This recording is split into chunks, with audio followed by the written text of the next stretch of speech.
This is Skoda's Enyaq, and it's about time because we actually first drove this a couple of years ago in Duro.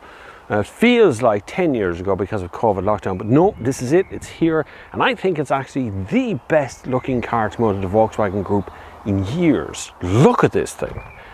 It's awesome looking, Skoda. Well done. Now, most of you are going to say in the comments that this is an ID4. You're right. Underneath the floor, underneath the chassis and all the bits underneath that come from Volkswagen Group. So yes, it is the same as an ID4, but look at the outside skin. Plus, Volkswagen do some little interesting things like making sure that you've got an umbrella in the door. It's already put in there, a little hole for it and ready to go.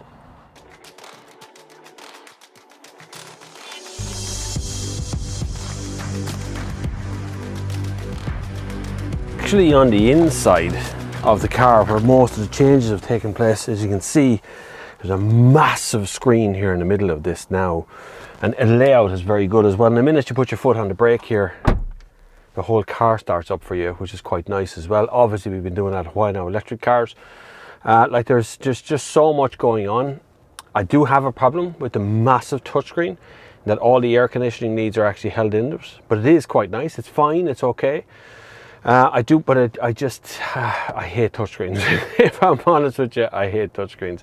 There's a little tiny screen up at the front here, which is actually quite nice. What they've done is taken the standard little screen that they put into the ID4 that's mounted here on ID3, and they've moved it back, recessed into the dashboard. There is physical buttons across here, and there is a cup holder here in the middle as well, and a very useful little box here for stuff to throw in, and down here a wireless charger when you push in that there. We've also got two USB ports in front, both USB-C, and then a ton of space under here as well. As practicality goes, this is every bit as good as ID3 and ID4, 100%. I can fit big bottles into the door here, and I have a glass roof above my head as well. It is a beautiful place to sit and drive for a long way. Thinking about the touch screen, it's up here. It's got everything. It's even got background lighting. You can change all the background lighting to decide what color you want to be: ocean, race, winter, all that sort of stuff. You can go to individual mode and set your color scheme that you wanted here as well. Flick in and out of menus as well. You can go to telephone, manuals, or smart link, even into the vehicle settings, which takes a while to load for some reason. The status goes up on this as well, which has service and tire pressure, and you know how many kilometers. It hasn't even done 1,000 kilometers yet. Charging is here too. You can reduce the AC current, so it takes longer to charge. It's 60% full at the moment. Charge to 100% would be, it says max recommended 80% for long life. Locations then, of course, any place you can have to charge the stuff, into vehicles, the status, mirrors, comfort, lights. You can do essentially anything in this car. Since the start, we've used 39 kilometers per hour at 6.2 kilometers per kilowatt hour, which is pretty good. That sounds like old money, but if you go to long term here, you get a better idea. 4.9 kilometers per kilowatt hour, which is not that bad. That's all right. Interior fit and finish is fine. That is a beautiful sort of a leather thing that's there as well. This nice little piano black stuff underneath here. It's very nice. It feels like a substantial car on the road, and there's tons of room in here for 5 people. It's just a beautiful thing. Let's have a little look at the back seat and the boot as well while we're at it, right? So back seat, room, I've made this passenger seat very far back. As far back as I can put that one that would be anyway comfortable, and I still have tons of room in here as well. Doors are good and clunky. I have a little blind here to keep the sun out, which I can do myself on my own, and you have electric windows as well that opens. You got a handle up here at the top and a little coat hanger, another coat hanger over here. You also have a little table. So there's a table out. You can put things on that. You've got a little cup holder on the side of it here for cups as well. So clever. You can put your little, and this little back part here is super sticky. So when you put your phone here, it's lying against the seat there, and you can watch your phone or your device or your iPad all the way wherever you're going. Tons of rooms, nice bright area back here. Plenty of space in the middle for another bum. 2 USB ports will keep your devices charged. Air conditioning back here as well.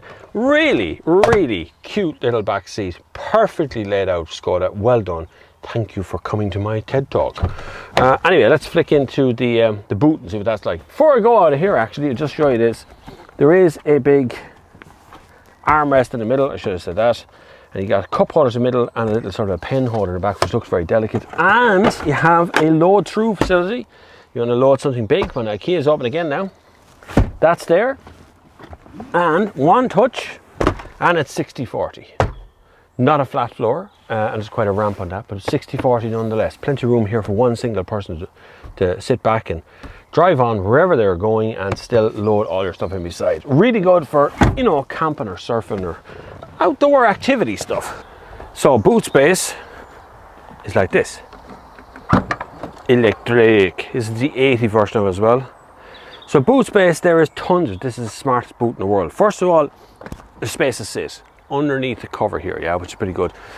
Two huge shopping bag holders are here as well. There's also these kind of straps and things. I don't know what they're for. It's like if you want to put a duffel bag in, it's really cleverly thought out. That one is for sure. This side here, you get more cup holders or more shopping bag holders. You got a cargo thing here on one side that's removable into your hand here like that. You got another cargo thing on that side you can remove into one hand. You've also got the divider things onto the floor. These yokes come in the boot as well, so you can divide up the floor and put your stuff in there like that. It is well thought out in the boot. Whoever organises the boot in Skoda needs a holiday, a paid holiday. Under here I have my charge cables for outside, and then further back you get nothing because that's where all the batteries are. But you got some granny cables and stuff in here. You may have to purchase other charge cables when you're buying the car. Not everybody uses the same cable. And there's more hooks and stuff back here. Simply clever, lads. Simply clever is the way to do it. So this is my first drive. I've had to play about with the car, but it's my first drive in Ireland in this car. It's not actually launched officially until next week here in Ireland. So I can't put this video out. This is filmed the week before it actually launches. But it's my first spin in it since the pre-production model was brought to Ireland here specifically for us to drive as well, which is actually kind of launched and pre-produced here in Ireland. Interesting way to do it, of course, Enyaq being the one that we could think of as the name that would go with Enyaq, you know what I mean? Anyway, we'll get away from Enyaq, sail away, sail away. Let's talk about the car for a minute. This car is of course based on the ID4, right? So Volkswagen's ID4 platform will be used for basically all their electric cars. So the chassis, the motors and stuff underneath, you know, the battery layout, all that stuff, that's all coming from the Volkswagen Group cars. So what Skoda is trying to do here is create something a little bit different, something that looks different on the road, but also, crucially, drives and feels different inside. And I have to admit, it does. It really does feel completely different from an ID4 in here. I thought I was going to feel that it was just like a skinned version of ID4, but it really genuinely doesn't. What they've done is take the little instrument binnacle that sits here in an ID4 and recessed it back into that dashboard so you get that view. And I put a camera up there specifically so I can see what I'm doing when you see it discharging and recharging as I go along here, because this actually has recuperation built in.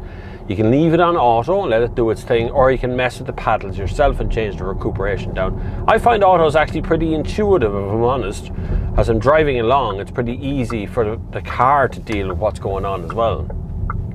Skoda have removed the bottom half of the steering wheel as well, which is now normal in Skoda. And also they put in this big screen in the middle of it. Now this is a top spec one, that probably will be smaller than your one, but this one is huge, this screen. And it's taken all the climate controls and moved it into that. Now I'm not happy with that, if I'm honest with you, Skoda. I prefer knobs and dials and things, physical things I can touch. That is the temperature control, and you can actually bring all the climate controls up on the screen at once like this. I still don't particularly like that either. Reason I don't like that is because I have to look away from the road for anything to work on that screen. So I have to look down and then see it, and I'm not happy with touchscreens. Bring back knobs. I think that, I know it's cheaper, I get it. It's totally way cheaper to do a touch screen than it is to do physical knobs and dials, but I promise you it's dangerous. And I can say that because I'm fairly sure that I have come close to crashing a car before while looking for something in that bloody screen. Anyway, forgetting about the dangerous part for a minute, it's acceptable if you're willing to set up all the stuff before you leave. You can use the, is it Laura assistant in these things as well if you want to do voice control. There she is there. She's popped up. I'm hot. Laura, she's talking to herself now. She's going to have to think about it for a minute. She'll be back. You can use, I'm hot. I'm hot. I know I'm hot, aren't I? Not sexy, like, I'm warm. Forget about it. Generally, these voice control things don't work. And I'll be honest with you, I know people always say the same thing to me about Teslas as well, same idea. Why not just use the voice control? Voice control does not work, and you can say it all you want out loud. It only works in certain situations when the car is quiet. It only works in certain accents. You have to speak a certain way. All this stuff I don't want to know about in the car. I want to press a button or a knob and it all works. That's... Oh my Jesus, shut up, will you? Still talking to me like. Anyway, the more you ponder about in these cars, the more you realise they are starting to get good, but they're only just starting to get good with the advent of ID3, ID4, now the Skoda Enyaq. The Born is coming from Seat next year as well. They're all on essentially the same platform, same battery layout. The 77 kilowatt hour battery that's in this thing is good, and I mean really good, very efficient. I've driven now from Dublin. I've driven around over the weekend. I have a couple of cars this weekend, but I've driven around over the weekend, driving around this morning as well, and have ended up still having 273 kilometers range left. So I haven't even had to charge it. It's going to be charged later on tonight, and I have charged it, so I charged it originally. And so the charging system is just like you'd expect from Volkswagen. You can do Ionity charging on this if you want to, which is very fast charging, or you can just use your normal 7.5 kilowatt things at home. 7.4 kilowatt things at home. Here in the town of Portlaoise we have a 100 kilowatt charger which isn't working properly, it's only doing 50, and we have two other 50 kilowatt chargers. One of them isn't working properly, others only doing 30. So we have three fast chargers that aren't very fast but fast enough certainly. Portlaoise Plaza has a couple of chargers as well, and there's more going in. Lidl is getting them too, so they're starting to become a fairly common sight.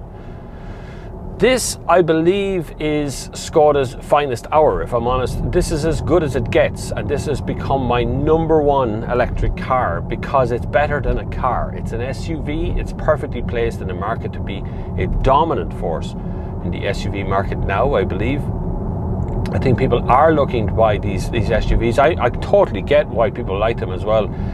Despite what Chris Harris does and spitting on the ground like an animal, I don't understand what that was about. But SUVs have their place. You certainly feel dominant over the road. You're higher up, you're looking down over your bonnet.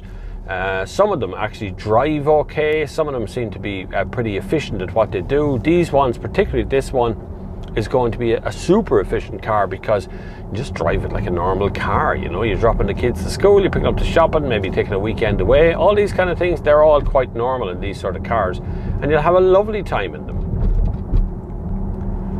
Now we have to move on to the thorny part of the price, because electric cars are too expensive. It's just that straightforward. They're too expensive. For what they are, I think we need to make them a lot cheaper. And it's not to do with government grants or anything else. It's get off your EV high horse for a minute. Car companies are charging too much money for these cars. If you're going to make a car cheaper and cheaper and cheaper by putting touchscreens into it and taking out physical buttons and physical knobs and all that, if you're going to do that and make it cheaper, then make the car cheaper. What's the problem? I don't understand. If you can produce a petrol or diesel car very, very cheap, why not be able to produce an electric car? And you tell me the batteries are too expensive. Well, then make them cheaper. This is not our problem as consumers to make the car, to pay more for the privilege of driving an electric car. It's up to you to make them cheaper, because if you want to get rid of that 2009 Ford Focus that I'm overtaking there, or 2008 Ford Focus, then you're going to have to give them a reason to trade up to something like this, and it just isn't there. It's just too expensive. The thorny part of charging as well, which is something we really have to discuss, because you know, I've had a lot of electric cars since January, since the lockdown has started. Electric cars are now being released the whole time, and I get it. I understand the need to have them on the market and the whole lot, but like when you start considering how long I've spent in Portlaoise Plaza charging cars, and how long you have to wait at everything. Everything is 45 minutes. That 45 minutes isn't spent in a nice way anytime. It is a difficult thing to deal with.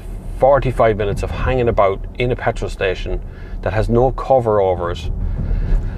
Sometimes there's nowhere to go to the toilet. Sometimes, you know, the toilets are closed because they don't want to open them. Other petrol stations are just not great places to hang out.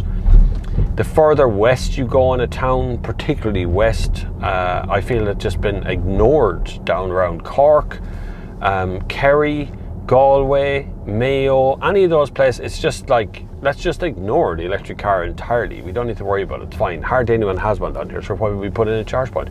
There's our problem. There's the issue, in that is actually happening.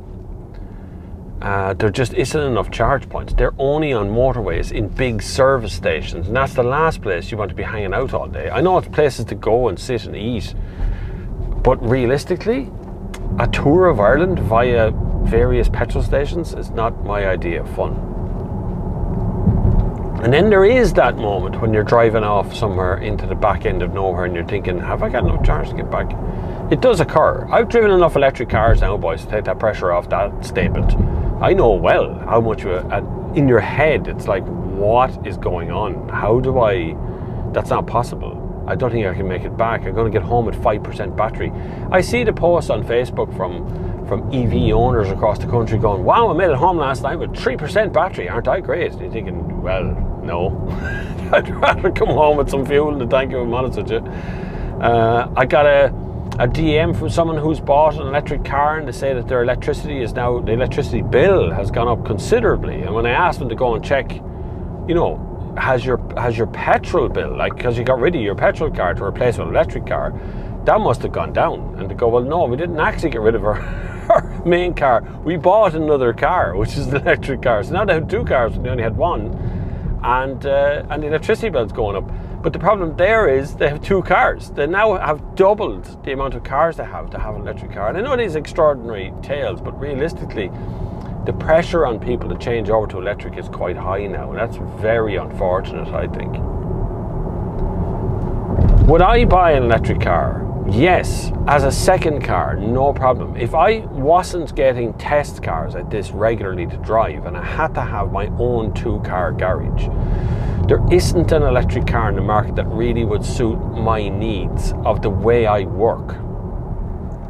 Even though I could probably get away with it, I do a lot of weird remote location work, places where there's just not going to be access to a charge point, and I'm only going to have a one-way effort to get there.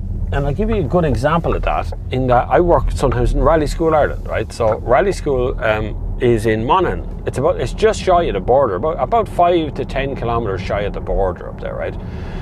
For me to get there, it's a good probably 2-hour drive in any car. And that's all basically on motorways, so going M7, M50, M1, and then kind of cutting across the country that way. I can go straight up the country through Mullingar, place like that, do it that way as well. But realistically, the most comfortable way to go is just get out on the N7, cruise control on, away you go.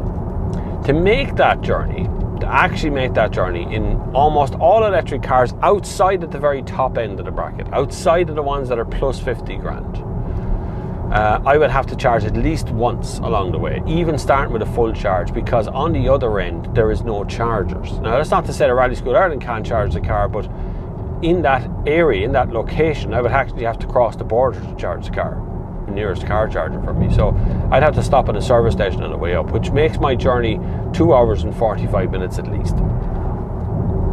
So we have a bit to go with the electric car stuff, I think, but we're getting there. I think there's a lot of unique market forces working against it, and that's going to be our downfall over the years, in that people are trying to sell you something in the electric car market that you possibly won't need.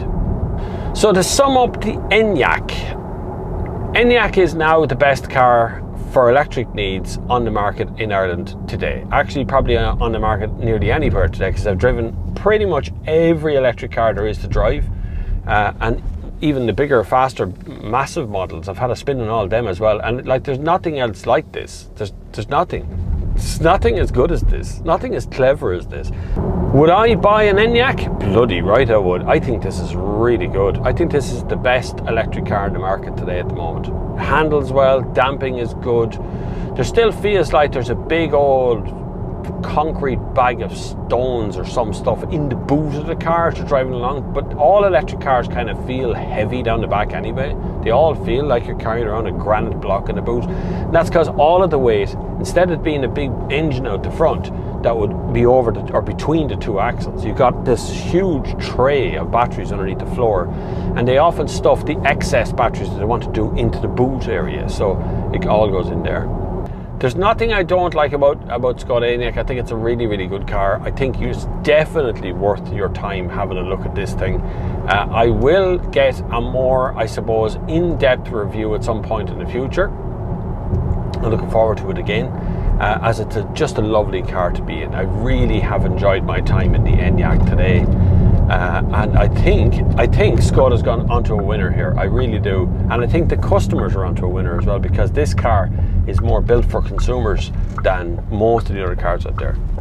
My favourite electric car right now, this. Second favourite, ID4, because they're both the same car, which is a bit of a concern because I like ID4 an awful lot. I've managed, I know people have texted me from all over the country telling me I bought an ID4, it's the best thing I've ever had, thank you for the review. I've had that, I've had those conversations. It's been fascinating listening to people talk about it. Now I know they're all going to be kicking me now to say they should have bought an Enyaq, but I actually think this is sold out, so I don't think it's going to be a problem for you anyway. So I wouldn't worry about Enyaq at the moment. But it is a super car, and I wish Skoda all the best with it. Thankfully, we now have something that's a good competition for more on the market, which is what we wanted. More competition in the market is a good thing. Right, thank you very much for watching. Hopefully you've hit the subscribe button at this point. It was a lovely time with you here on this review. Thank you very much for watching. Hopefully you've hit the subscribe button and the like button if you wouldn't mind as well. It'd be really good. I do a lot of stuff on Instagram these days as well as TikTok. If you want to follow me over there, it'd be really good to have you along. I would like that. Thank you very much for watching, and until the next time, I'll see you on the far side.